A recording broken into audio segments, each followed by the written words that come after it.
সারা দেশে ছড়িয়ে পড়েছে রাসেলস ভাইপার আতঙ্ক। এটি একটি বিষধর সাপ।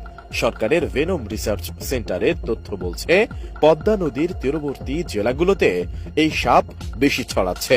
সাপটিকে আতঙ্ক হিসেবে না দেখে সতর্ক থাকার আহ্বান জানিয়েছে বন্যপ্রাণী অধিদপ্তর।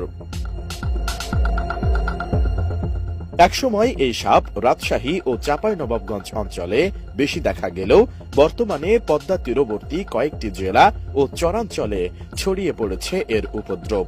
উপকূলীয় জেলা পটুয়াখালী ও দ্বীপ জেলা ভোলাতেও এর দেখা মিলেছে। গেল 2 সপ্তাহে এ সাপের কামড়ে মারাও গেছেন কয়েকজন। পৃথিবীতে বিষধর সাপ হিসেবে রাসেলস ভাইপারের অবস্থান 5 নম্বরে হলেও হিংস্রতা আর আক্রমণের দিক থেকে এর অবস্থান প্রথমে।